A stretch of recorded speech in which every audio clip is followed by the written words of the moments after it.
오늘 보실 말씀은 아까 형제님이 이어져 에베소서 말씀 중에 아마 그까지 다 나가지를 못했던 것 같은데 에베소서 4장 14절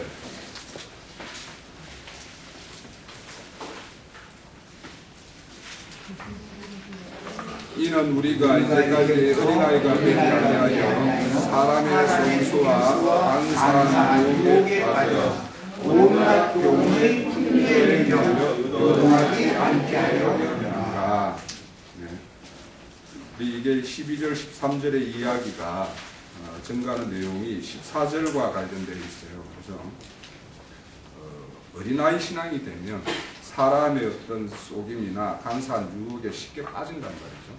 그래서 그렇지 않게 하기 위해서는 하나님에 대해서 아는 것과 믿음에서 온전한 사람이 되어야지 어린아이 신앙에서 이제 맞출 수 있다 이런 얘기인데, 요걸 누가복음 6장 좀 연결해서 한번 말씀드릴게요.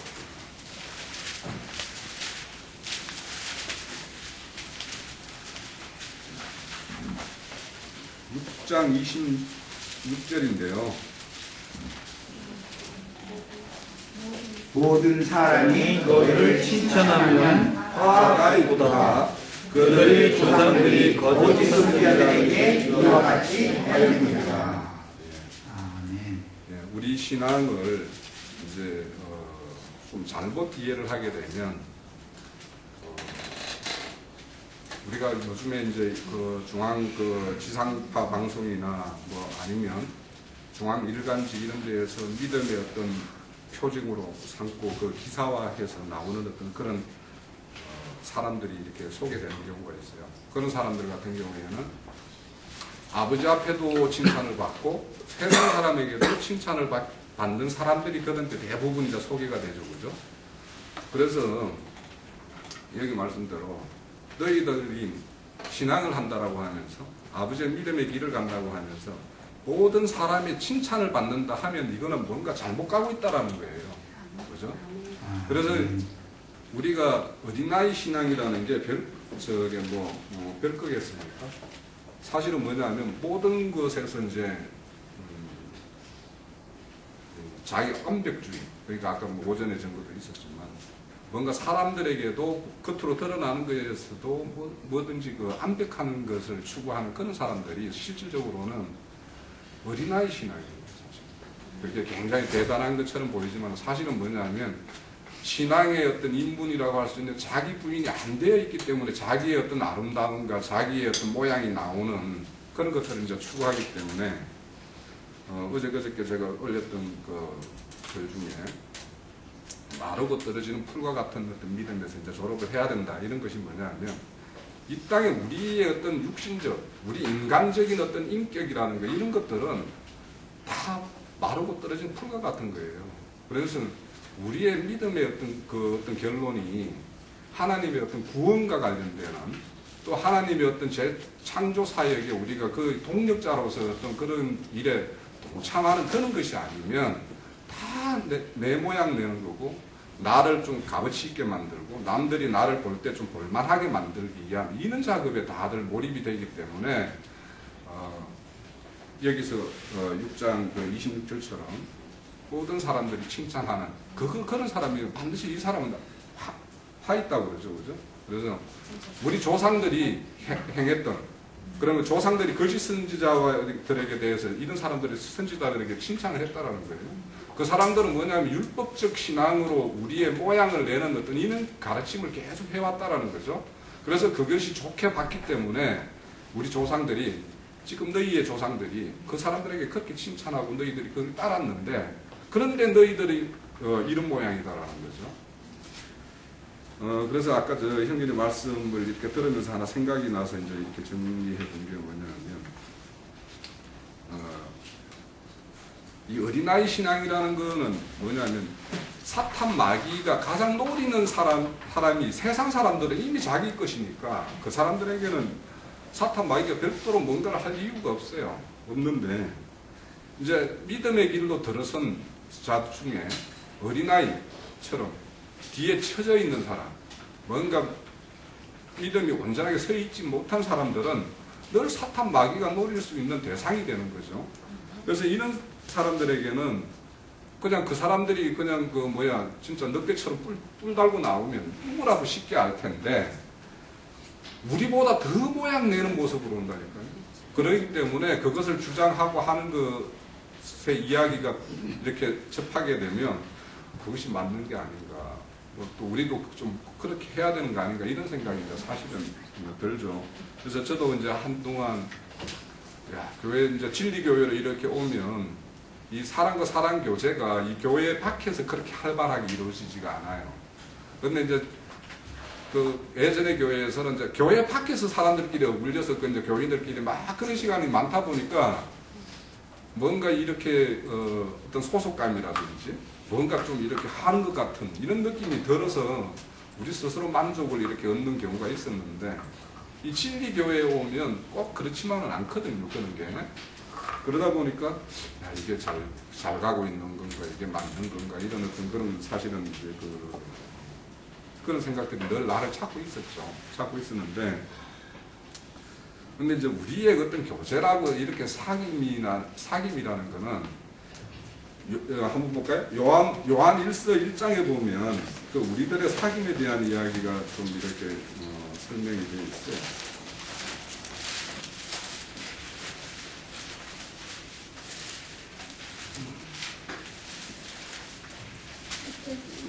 1장 3절에 보면 있죠. 그죠?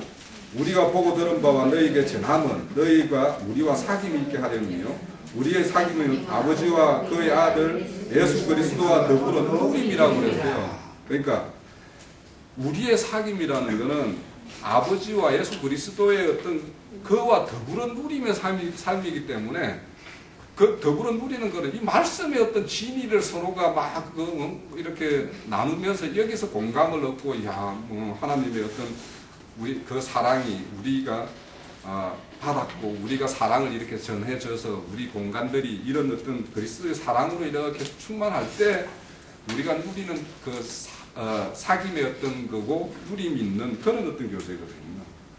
그래서 이제 이런 어떤 걸 이제 추구하다 보니까 실질적으로 우리가 모여서 뭔가 구역 예배 담보다 이런 것도 참 우리가 지역적으로 너무 많이 이제 이렇게 흩어져 있기 때문에 그런 것도 쉽지 않은 것도 있고 그래서 이제 이렇게 하다 보면 어찌 보면 때로는 이렇게 갈등이 있을 수도 있어요. 그래서 이제 그런 거에 대해서는 이제 우리가 좀 진리교회의 어떤 모습들이 어떤 것인가에 대해서 우리가 좀 더 좀 새겨봐야 될 필요가 있을 것 같고요. 또 이런 어린 신앙들에게는 이제 뭐냐면 거짓 선지자들이 표적과 기사를 가지고 이렇게 그 사람들을 깨러 온다라고 그래요. 그런데 이제 이런 어떤 표적과 기사가 뭔지에 대해서 좀 정확하게 알지 못하면 우리 교회에 이렇게 온 분들 정도 되면 그런 거에 대해서 휩쓸리지는 않겠지만 진짜 심지어 참 말 같지도 않은 이빨이 금리빨로 바뀌어준다는 이런 것 때문에 그런 우리들을 찾아다니는 사람도 있잖아요. 그죠? 근데 이제 그런 거는 너무 이제 하등이니까 우리가 이제 그런 거는 이제 별로 그런 걸 우리가 논할 건 아니지만 우리가 이제 쉽게 표적과 기적이라고 생각하는 것들이 이제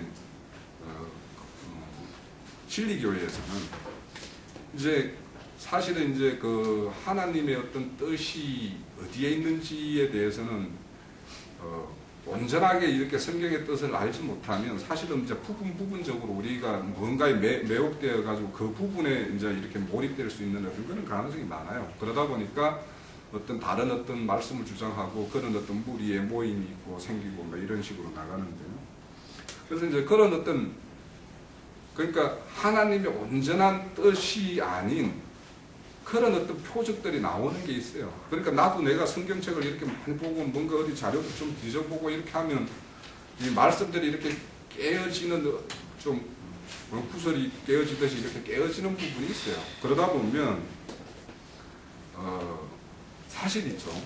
사람이 자기 입에 내가 하나님의 말씀이 이렇게 뭔가를 가지고 있으면 이게 어딘가에서 이게 뭔가 이야기하고 싶은 게 참 사실 많이 있어요. 그래서 지금 이런 오후 시간이 지금 벌써 한 달째죠, 그죠? 제가 지금 딱 한 달 된 것 같아요. 한 달 만에 이렇게 하는데, 사실 이제 저는 매번 이렇게 자료를 본다든지 뭔가 말씀을 보면 늘 정리를 해요. 그래서 페이퍼로 남겨놓기 때문에 그 페이퍼가 많이 쌓였어요, 저도. 그래서 쌓였는데, 이제 이런 것들이 어느 순간에 어떤 사람들을 만나서 이제 그 하나님에 대한 어떤 말씀 이야기를 하다 보면 이제 연중에 이제 그런 것들이 이렇게 자연스럽게 나오는 경우가 있는데, 참 그 좀 알에 따라서 뭔가 이렇게 이야기하고 싶은 이 욕구가 상당해요. 사실. 이게, 그래서 이게 어찌 보면 그 뭐냐면 아들이 크면 장가 가고 싶잖아요.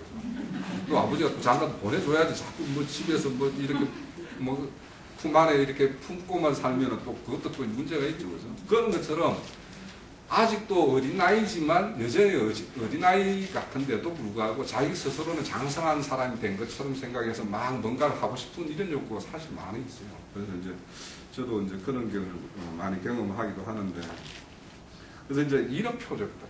그러니까 내가 뭔가 알무로 인해 가지고 내가 가지고 있는 어떤 지식에 의해서 내가 뭔가를 나타내고자 하는 것, 이런 것들도 사실은 이제 상당히 분별이 필요하죠. 분별이 필요한데. 근데 이제 그 보면은 그 바리새인 서기관들이 표적을 자꾸 구하니까 이 악한 세대들에게 너희에게 보여줄 건 요나의 표적밖에 없다고 그러잖아요. 그런데 이제 이 요나의 표적에 보면 여러 가지 표적이 많이 나와요, 사실. 그죠? 그러니까 이제 니누웨이라고 보면 이 요나로 보면 원수의 나라예요. 자기 민족을 포로로 잡아갔던 나라에 가가지고, 그러니까 우리로 따지면 일본 같은 일제시대 때 일본 가가지고 일본 수도 가가지고 이제 일본을 위해서 막 축복을 해달라고 하나님에게 기도하고 그들에게 하나님의 말씀을 막 선포해야 되는 이런 입장인 거예요. 그런데 이제 그 나라는 뭐냐면 하나님을 알지도 못하는 나라예요. 그러니까 지금 북한 가서 이제 이렇게 하는 것과 매우 마찬가지일 거예요.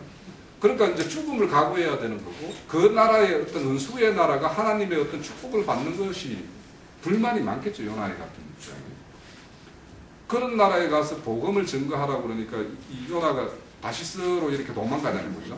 그래가지고 이제 뭐 배가 침몰해가지고 뭐 3일 만에 물고기 배에서 이렇게 했던.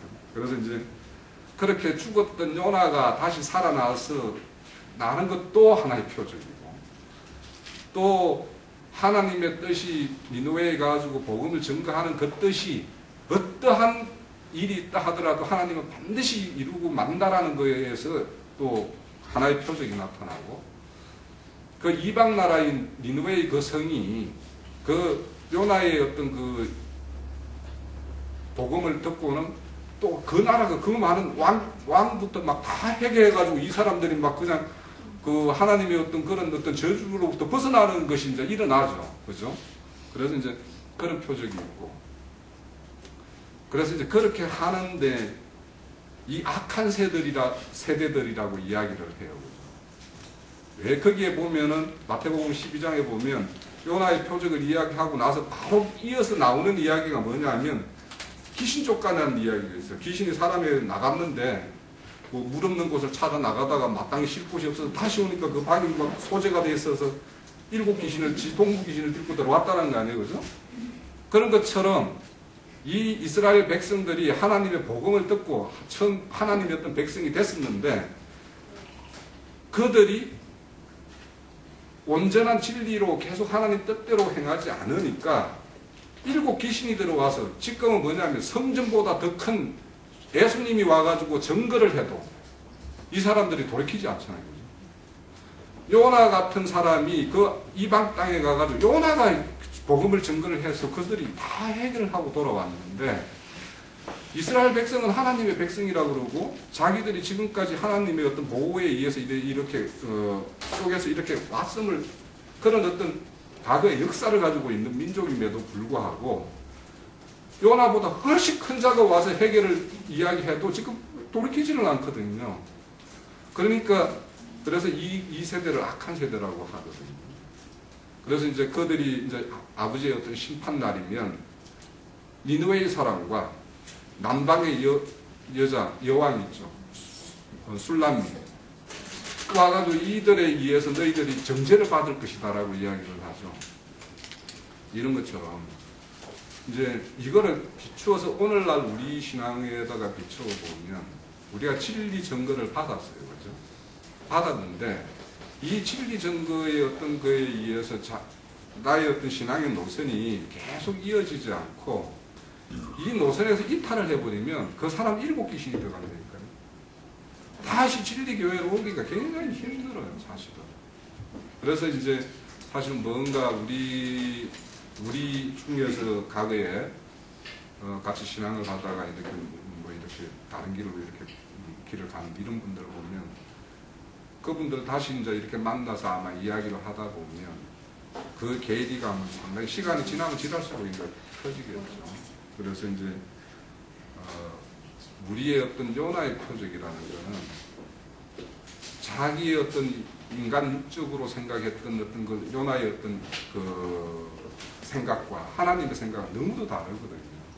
그 다른 것을 이제 깨우친 요나의 어떤 그것도 이제 하나의 표적이죠. 그래서 요나의 표적이라는 게 우리에게 이제 주는 것들이 너무도 많아요. 그러니까 이런 어떤 표적을 구하면 참 좋은 표적이죠. 그런 표적인데 대부분의 사람들이 현혹되고 하는 것들은 한눈에 보이는 것.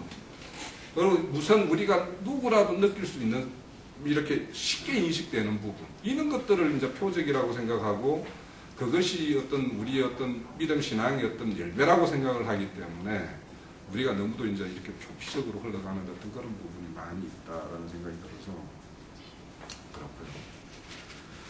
그렇고요. 제가 그 실질적으로 그 사주전이죠. 사주전에 증거하고 싶었던 내용은 에베소서 3장이에요. 사실은 3장 거기 보면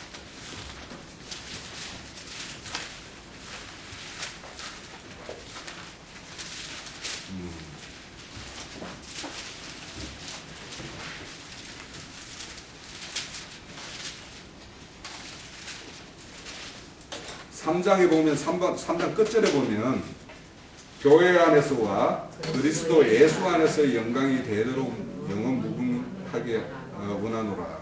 아멘. 우리가 이제 이 바울 형제님의 어떤 그런 서신서에 보면 주 안에 그리스도 안에라는 말이 굉장히 많이 나오죠. 그죠? 근데 이제 어떻게 하는 게 주 안에 그리스도 안에라는 건지 좀 애매하죠, 사실은. 그런데 이게 사실은 뭐냐면 바로 이 말대로 교회 안에 있는 게 진리 교회 안에 있는 게 그리스도 안에 있는 거고 주님 안에 있는 거라는 거예요. 네. 그래서 이제 우리가 저 예전에 재밌게 들었던 그 뭐 김용희 선교사인가요? 김어용 선교사인가 그분의 내용 이렇게 설교들 이제 재밌게 제가 몇 번 들었는데 그분이 이제 말할 때 우리의 신앙이 뭐냐면 정신통일입니까? 연불입니까? 막 이런 말을 많이 해요. 예? 그런 거죠. 그러니까 이게 이제 우리의 어떤 신앙이라는 거는 정말 언약으로 시작해서 언약으로 끝나는 거거든요. 언약으로 끝나는 건데. 그런데 하나님과 우리 인간의 관계의 언약이라는 거는 완전 일방통행이에요. 정말 불평등 조약이에요, 사실은. 왜냐? 우리 인간으로는 하나님과의 어떤 조약이, 그러니까 창조주와 피조물의 어떤 관계에서 맺어지는 어떤 조약이기 때문에 일방적인 조약이 아니면 불가능한 거예요, 이 조약은. 우리가 우리가 뭔가 서로 어떤 협력하기 위해서 두 회사가 서로 협력을 할 때도 모든 조건은 대등한 조건에서 이제 이렇게 이루어지거든요. 대등한 목적을 위해서 이루어지고. 그런데 하나님의 언약이라는 것은 하나님의 일방적인 거고, 그래서 이걸 우리가 은혜라고 이야기하는 거죠. 그죠? 그래서 그 창조주와 피조물 관계에 이루어지는 이 기록들이 이제 성경에 대한 이야기인데, 그런데 이제 이런 어떤 하나님이 믿는 자들에게 일방적으로 선언하는 게 있어요. 그죠? 너는 내 것이다. 너는 내 것이다. 하고 이야기하는데, 그러면 피조물이, 창조물이 너는 내 것이다. 너는 내 소유고, 내 아들이고, 내 신부고, 이렇게 하면 사실은 이제 아멘, 감사합니다. 이렇게 받아야 되는 게 맞잖아요. 그런데 이제 대부분의 사람들은 뭔가 깊게 좀 생각한다라고 하는 사람은 제가 어떻게, 저 같은 것이 어떻게, 막 이렇게 간단 말이죠. 그러니까 이게 겸손한 걸. 네. 그러니까 언약의 이 하나님과 우리 피조물 사이의 언약이라는 게 얼마나 일방적이고 불평등한 하나님이 전적으로 희생에 의해서 이루어지는 어떤 그런 언약이라는 개념이 없기 때문에 이 다이다이 하려고 그러는 거죠. 그러니까 내가 어떻게 뭐 이러는 사람은 나도 하나님하고 당당하게 1대1로 이렇게 할 수 있는 어떤 그런 걸 이야기하다 보니까 그래서 저는 이제 요즘에 이제 그 어떤 이 자료를 정리할 때 그 당시에 뭐 치매에 대한 이렇게 뭐 이야기를 이제 TV에서 보면서 이게 바로 영적인 치매가 걸리면 영적 치매가 걸리면 치매라는 것은 인간의 자기 정체성을 잃어버리는 거거든요.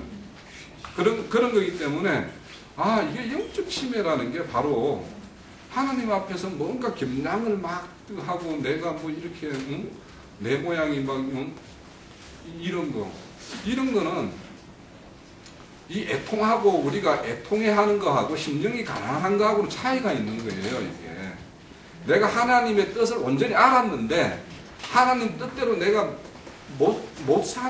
내가 하나님의 뜻을 온전히 부합한 그런 어떤 생명된 삶을 못 살 때 나오는 것이 애통이고 가난이 심령이 가난한 것인데 그냥 이 하나님 앞에서 그냥 너는 내 것이다라고 하면 나는 아들이다, 너는 내 아들이다라고 이렇게 이야기하면 그냥 이제는 나는 아들인데 내 부족한 부분에 대해서는 아버지가 언젠가는 나에게 어떤 걸로든 이렇게 만들어 가실 것이다라는 어떤 믿음으로 따라야 되는데 그렇지 못하다라는 거죠. 그런데 이제 성경의 이야기가요. 믿음으로 시작을 한 거를 하나님은 반드시 그걸 실제화해요. 우리가 자꾸 오직 믿음으로 구원이라는 말은 맞는 말이면서도 한편은 또 틀린 말이에요. 왜냐하면 하나님은 반드시 내가 믿음으로 받았어요. 그러면 네가 의롭다 함을 여겨주는 거죠. 그 사람에게는 반드시 의가 나오게끔 하나님이 다듬어 간다니까요. 그러니까 우리가 아까 찬양했던 것처럼 나에게 고난이 떠나가지 않는 이유도 하나님이 그런 어떤 의로움으로 빚어가는 과정에서 나오는 그런 어떤 탄식일 수도 있고, 뭐 이런 거죠. 그러니까, 그러니까 하나도 안 변했다.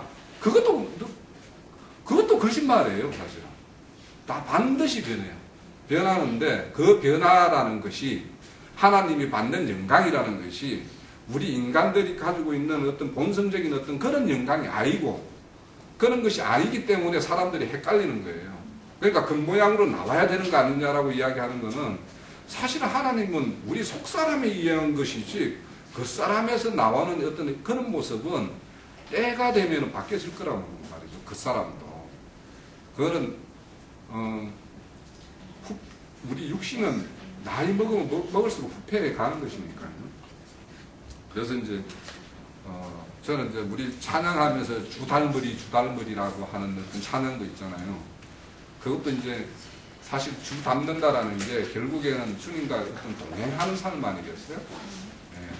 그러니까 하나님하고 내가 정말 동무가 되어서 내 어떤 길의 어떤 친구가 되고 주님도 그분의 어떤 이런 창조가 뭐냐면 하나님의 짝 만드는 것이 짝을 배필 만드는 것이 하나님의 이 창조의 역사이기 때문에 내가 그분의 배필 짝이 돼가지고 길동무가 될 때 거기에서 우리는 그 하나님의 어떤 누림이 있고 거기에서 나오는 찬양이 나오는 것이지 우리가 뭔가를 이 겉모양에 의해서 우리가 판단할 부분은 없다 이런 생각이 들고요.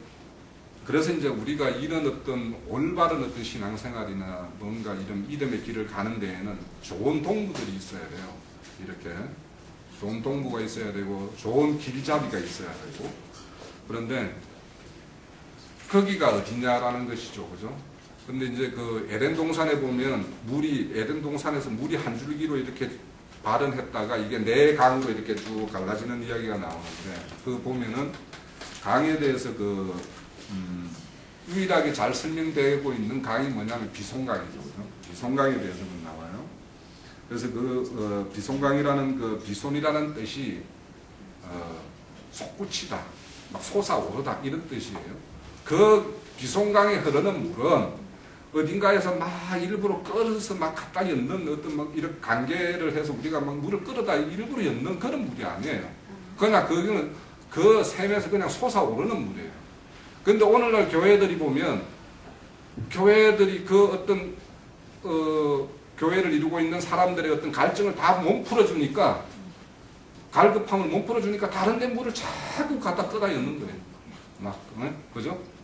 그래서 그러다 보니까 뭐 온갖 프로그램이라는 것들이 동원돼 가지고 그 사람들에게 막 이렇게 사람을 잡아두기 때문에 실질적으로는 그 사람들의 어떤 생명을 풍성하게 하는 것이 아니고 단순히 그 사람을 그 무리 속에도 도망가지 못하게 그냥 울타리를 쳐놓는 어떤 그런 역할밖에 못하는 것이 이제 그런 거거든요.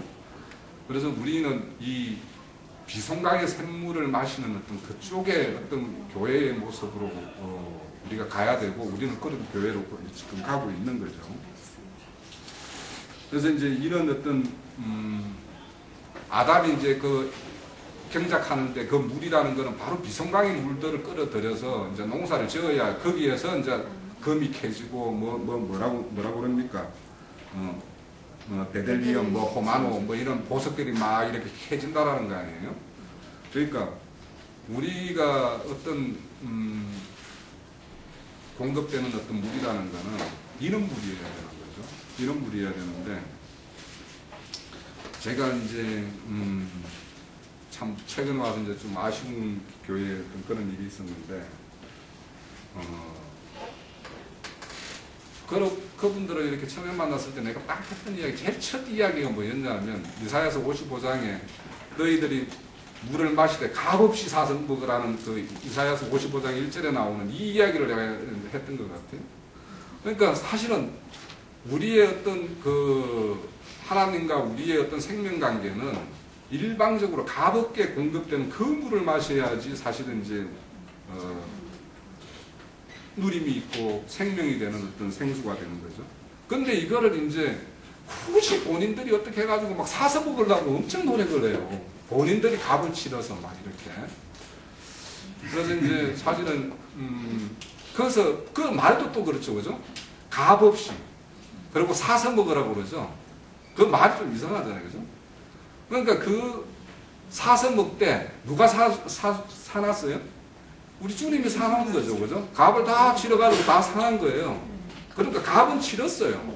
그런데 그거를 뭐냐면 먹되 그냥 그저 먹으라는 거죠. 그죠? 너희들이 뭔가를 거기에다가 뭐 보탤 거고 너희들이 또 뭔가 그런 걸 하지 말고. 그런데 이제 대부분의 이제 우리 이런 신앙을 이렇게 하다 보면 꼭 이제 값을 치르기 위해서 막 노력을 많이 해요. 사실은.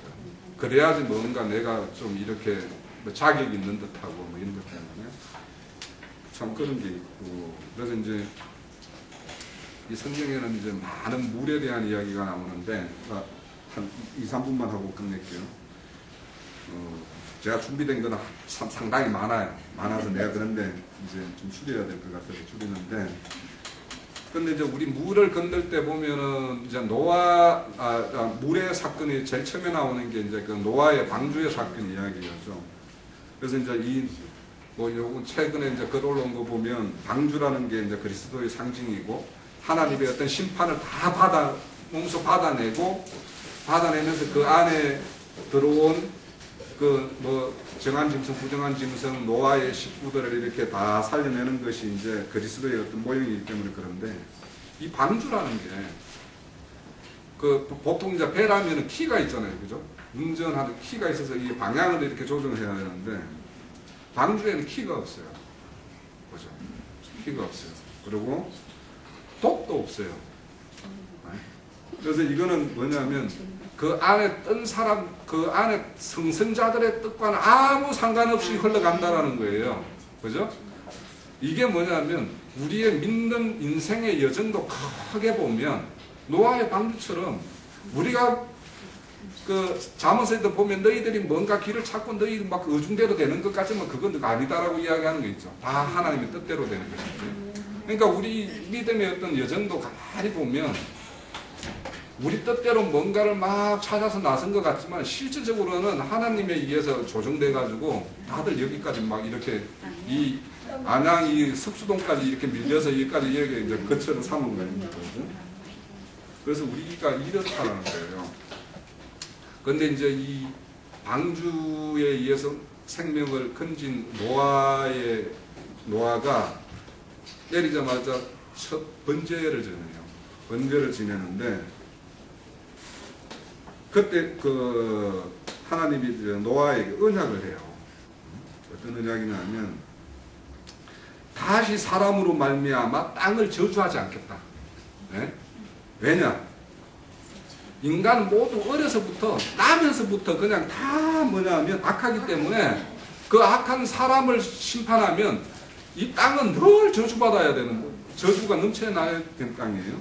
그래서 이제 뭐냐면 노아가 올리는 번제를 흠양하고 모든 이제 제사 제도를 이제 거기서 이제 흠양을 하면서 이제 하는 거죠. 그래서 이제 하나님께서는 이제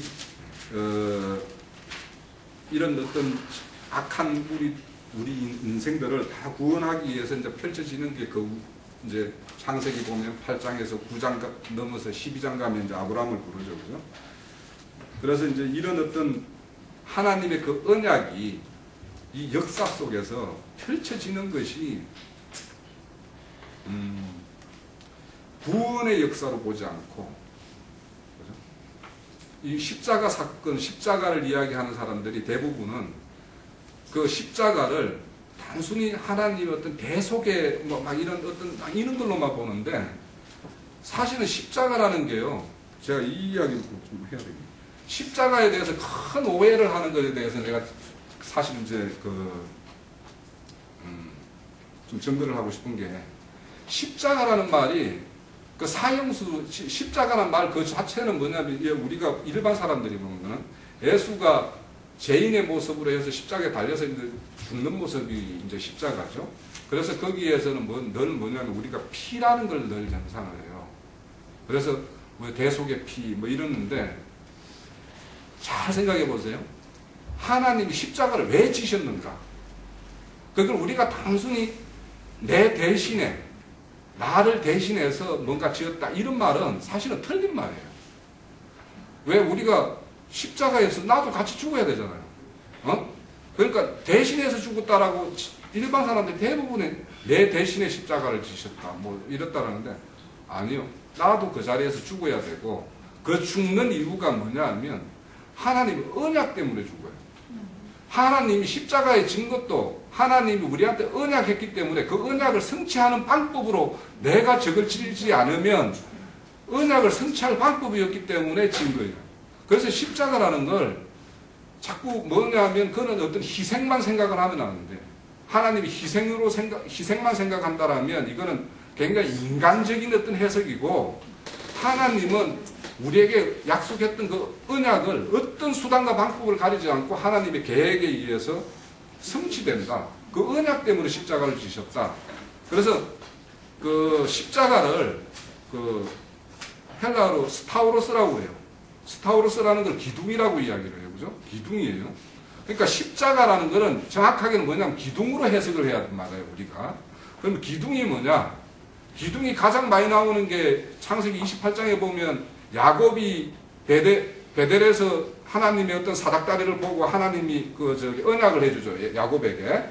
그때 야곱이 뭐냐면 돌기둥을 세우죠. 그게 바로 십자가예요. 돌기둥이 십자가예요. 그리고 나서 이제 야곱과 또 라반도 또 언약을 하면서 돌을 세워서 이렇게 뭔가 기둥을 세우죠. 35장인가 가면.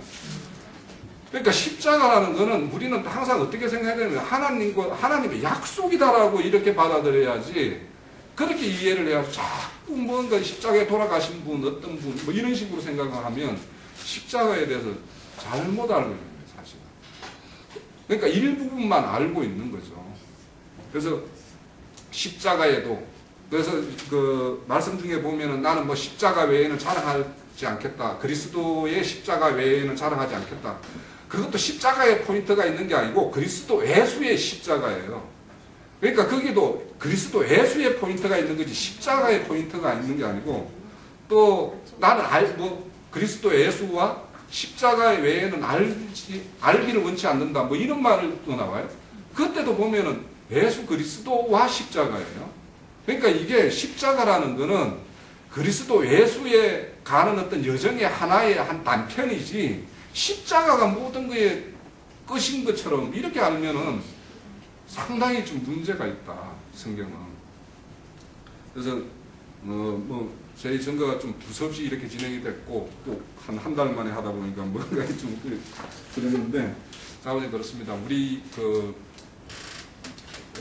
우리가 진리교회에서 어떤 신앙한다라는 것은 단순히 인간의 어떤 모양과 상관없고 하나님의 어떤 뜻과 반하는 것이 뜻에 부합하는 것이 어떤 것인지 그 뜻에 맞춰서 우리가 신앙하지 않으면 주여 하는 사람마다 뭐 이렇게 천국에 못 들어간다고 그러죠. 그런 것처럼 하나님의 뜻대로 행하는 자여야지만 된다는 것처럼 우리가 하나님의 뜻이 그렇게 인간들이 생각하는 그런 일반 인간들이 상상할 수 있고 그런 어떤 차원의 어떤 것이 아니기 때문에 에베소서에서 하나님의 어떤 그건 깊이와 높이와 뭐 이거에 대해서 우리 생각해보자 뭐 이렇게 이야기하시잖아요. 그런 것처럼 우리가 얼뜻 뭔가 이렇게 사람들의 어떤 전해오는 그런 것들이 바른 것 같지만 실상은 하나님은 그거보다 훨씬 차원 높은 걸 이야기하고 있기 때문에 우리가 그 하나님의 온전한 뜻까지 나아가는 어떤 생각의 지평을 좀 이렇게 넓혀야 돼요. 넓혀서 내 안에 있는 거짓 하늘들이 다 찢어져야지 참 하늘이 열려서 내가 온전한 참 성전의 어떤 그런 나아가는 것이지 지금 내 안에 있는 어떤 거짓 하늘들이 어떤 것이 있는지 좀 생각을 해볼 그런 여지가 너무도 많습니다. 예. 베드로후서 2장 4절입니다.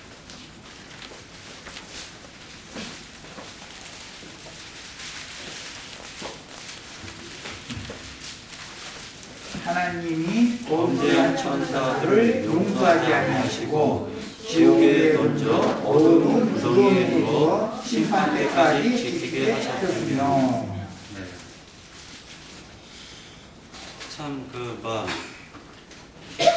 하나님께서 범죄한 천사들을 용서하지 아니하시고 지옥에 던졌다라고 말씀하셨어요.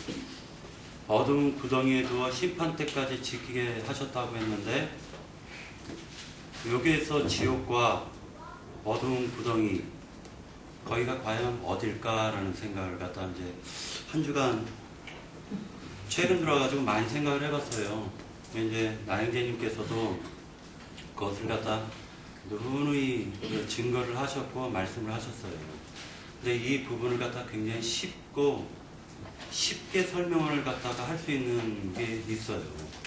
그게 뭐냐면은 범죄한 천사들을 갖다가 지옥의 어둠 구덩이에 심판 때까지 가뒀는데 그 심판 때까지 그 어두운 곳에 어두운 곳이 어디냐면은 하나님을 믿지 않는 구속받지 않는 사람의 마음속에다 가뒀다라는 것이죠. 이걸 갖다가 이제 나영재님께 좀 검증을 좀 받고 싶은 부분이 좀 있습니다. 제가 이게 틀린 생각을 하고 있는 것인지 아닌지. 근데 중요한 것은 뭐가 있냐면은 범죄한 천사라는 것은 아담 이전에 세계에서 만들어진 영들을 의미하는 겁니다. 영으로 창조된 아담 이전의 세계에서 이전 세계의 그 범죄한 천사들을 얘기하는 거예요. 사람으로서는요, 사람은 제가 이 생각을 갖다 가지면서 어떤 생각을 했냐면 우리가 받은 이 구원이 어마어마하게 큰 구원이다. 인간으로서는 도저히 상상할 수 없는 구원이다라는 생각을 했는데요. 만약에 내가 하나님을 믿기 전에는 내 속에 온갖 더럽고 악한 영들이 내 속에 갇혀 있었던 거예요. 그죠? 내 속에 갇혀 있는 거예요, 지금. 그리고 그 갇혀 있는 영들이 뭐라고 속살거리냐면 생각을 불어넣어줘요. 나의 그 마음속에서 생각을 넣어주는 거예요. 생각을. 그리고 나를 갖다가 다스리는 겁니다. 그죠? 그러니까 내가 원치 않아도 내 속에서 역사하는 어떤 영에 의해서 나는 그렇게 할 수밖에 없었고 그런 행동을 할 수밖에 없었어요. 그러니까 이게 내가 한 게 아니에요. 엄격히 따지면 하나님께서 그건 마귀가 한 거야. 귀신실 때서 더러운 영이 한 거야 라고 얘기하는 거예요. 그러니까 결과적으로는 내 자신이 더러운 영들의 처소였다라는 거예요.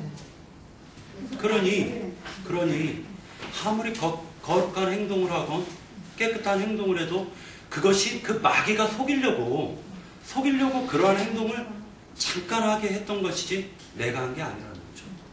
만약에 내가 어떤 선한 행동을 했다? 그럼 그건 내가 한 게 아니에요. 내가 한 게 아니에요. 그것도 마귀가 더러운 귀신이 내 육체를 입고 행하는 거예요. 여기서 뭐를 생각했냐면은 베드로 가론 유다를 생각을 했어요. 가론 유다를 어떻게 말씀하셨냐면은 예수 그리스도께서 이 중에 한 명은 마귀다라고 했어요. 그죠? 근데 다른 그 사복음서에서 보면은 뭐라 기록이 되어 있냐면은 마귀가 생각을 넣어줬다라고 기록이 되어 있습니다. 그죠? 그럼 그 마귀는 어디서 활동을 했고 어디서 생각을 넣었냐 이거예요. 그죠? 이게 지금 실질적으로 이때 12 제자들이 예수 그리스도와 함께 있었지만 이때는 말하자면 생명을 얻지 못했을 때예요. 이게 우리가 중요한 시점인데 이게 베드로도 마찬가지로요. 베드로도 말하자면 예수 그리스도께서 잡혀가실 때 베드로가 막아요. 그때 예수님께서 하시는 말씀이 사탄아 내 뒤로 물러가라 이렇게 얘기하죠. 그러면 어떻게 베드로가 사탄입니까? 그죠? 근데 분명히 베드로 보고 사탄아 내 뒤로 물러가라 했습니다. 그러니까 다시 얘기해서 뭐냐면 베드로도 마귀의 처소였다라는 거죠. 맞죠? 그러니까 가론 유다도 마귀의 처소였었고 베드로도 마귀의 처소였는데 왜 베드로는 구원을 받고 가론 유다는 버림을 받았냐 이거죠. 그러니까 결과적으로는 뭐냐면은 이게 굉장히 중요한 건데 옥이라는 게 이제 탈타로스라고 이제 청자님께서 그리고 또 성경에서 그렇게 얘기를 하고 있잖아요. 옥이라는 것이 탈타로스라는 게 옥인데 예수 그리스도께서 옥에 가셔가지고 사흘간 전파하셨어요. 그것은 바로 이 세상을 얘기하는 거예요. 자, 그러면은 여기서 우리가 이제 생각할 것이 뭐를 생각해야 되냐면 범죄한 천사들을 갖다 인간의 마음속에다 딱 가둬놓고 그리고 인간 보고 너가 선을 행하라 하면 행할 수 있나요? 없어요. 그렇기 때문에 하나님의 한 의가 필요한 거죠. 하나님의 의만이 인간을 갖다 살리고 하나님의 의만이 인간을 갖다가 그 더러운 처소에서 끄집어낼 수가 있는 거예요. 하나님의 의만이에요. 그러니까 내가 암만 노력을 해도 아니면 이 모든 인류에서 어떠한 사람이 나타난다 할지라도 그가 메시아는 될 수가 없는 거예요. 아무리 선하고 아무리 의롭다 할지라도 그는 메시아가 될 수가 없어요. 다시 얘기해서 인간은 말하자면은 그 악한 영들에 의해서 내가 이끌림을 받았고 가론 유다처럼 이끌림을 받았고 베드로처럼 이끌림을 받았어도 악한 영들의 처소였어도 누구는 하나님께서 구원하시고 누구는 버리시는 거예요. 그 기준점이 어디냐 이거죠. 기준점. 여기에 이제 구원과 구속이 있는 겁니다. 또 한 가지 이제 이 부분은 이제 잠깐 넘겨버리고요. 또 한 가지 뭐가 있냐면은 그렇다면 천국은 하나님께서 피값으로 사셨단 말이에요. 피는 굉장히 중요해요. 성경에서 피라는 의미가 굉장히 중요한데 피는 생명의 근원이기 때문이에요. 피라는 것이. 다시 얘기해서 피 흘림이 없으면 죄사함이 없어요. 죄들의 사면이 없는 거예요. 이것은 하나님의 법칙이에요. 그러다 보니까 또 십자가라는 것은 원칙적으로는 나무에 달린 자는 저주받아 죽은 자였기 때문에 예수 그리스도께서는 저주받아 죽어야지 우리들이 축복을 받을 수 있는 길이 열리기 때문에 그분이 죽으셔야 돼요. 그분이 저주받아 죽어야 돼요. 그분이 죄인이 되셔서 죽어야 돼요. 그분이 나를 대신해서 죽어야 돼요. 그러지 않으면 내가 살 길이 없어요. 나를 갖다가 구원하시기 위해서는 하나님 한 분밖에는 나를 구원할 어떠한 존재가 없다는 거예요. 이게 성경에서는 내가 어떤 행위를 한다 할지라도 그 행위는 하나님이 보시지 않는다는 거죠. 이유가 뭐냐? 더러운 처소였었기 때문에 하나님은 그 행위를 묻지 않는 거예요. 내 속에 온갖 내 자신이 무덤이었단 말입니다. 악령들이 내 무덤 속에, 내 악한 영들이 내 속에서 나를 갖다가 격동시켰고 나를 갖다가 움직여서 나를 이 모양 이 꼴로 만들어버렸단 말이에요. 그러니 하나님이 나를 갖다가 살려줘야죠. 하나님이 나를 갖다가 이끌어주시고 하나님이 나를 구원하지 않으면 이 모양 이 꼴에서 누가 나를 구원할 수 있냔 말이에요. 예수 그리스도밖에 없다는 거죠. 결과적으로는 뭐냐면은 옥이라는 이 한 사람이 옥이라면 그 연합체는 지옥이 되겠죠. 맞죠? 한 사람이 다 옥들이라면 그 연합체는 지옥이 되겠죠. 한 사람이 하나님의 거룩한 성전이 되었다면 그 연합체는 천국이요 교회가 되겠죠. 그죠? 그러니까 역으로 반대로 생각해서 죽은 자들이 한 사람이 있으면 그 죽은 한 사람 속에는 악한 영들이 쳐서 악한 영들이 가득 찼는데 그 악한 영들이 체계가 바로 이 세상이요. 이 세상, 물질적 세상을 의미하는 거겠죠. 그러니까 이 물질적 세상은 사실은 영들이 움직이는 거지 나는 껍데기만 움직이고 있을 뿐이라는 거죠. 그죠? 그래서 사도 바울은 내가 행한 것이 아니요 내 속에 거하는 죄가 행한 것이다. 네. 네. 오해를 받고 있다는 말을 이제 하다가 보니까 일반적으로 들을 때 그야말로 오해하기 쉬운 어떤 문제가 좀 있을 수가 있겠다 싶어서 지금 형님이 말하고자 하는 것은 십자가는 복음의 시작이고 토를 닦는 것이지 십자가가 복음의 완성이 아니다 그 얘기를 한 거예요. 오해가 없으시기를 바래요. 십자가로 시작을 하는 것이죠. 그 다음에 무덤이 있고 그 다음에 부활이 있고 승천이 있고 재림이 있고 유업을 받는 것인데 유업을 받는 것까지 가야만 복음이 완성되는 거니까. 그런데 흔히들 십자가 외에는 복음이 다른 건 복음이 아닌 것처럼 이런 식으로 오해한다는 거예요. 그걸 아까 지적한 거예요. 거기서 오해 없으시기를 바라요. 그리고 이제 우리 박영재님이 지금 이 베드로후서 2장 4절 이 말씀 전에 베드로전서 3장 19절 20절에 예수님이 옥에 가셔서 옥에 있는 영들에게 선포했다 그 말씀부터 이게 좀 이어져요. 그런데 죽은 자들에게 사실 복음을 전하는 선포하시는 거잖아요. 근데 죽은 자들은 다 옥에 갇혀 있는 거라는 거예요. 죽은 자들이 옥이라는 거예요.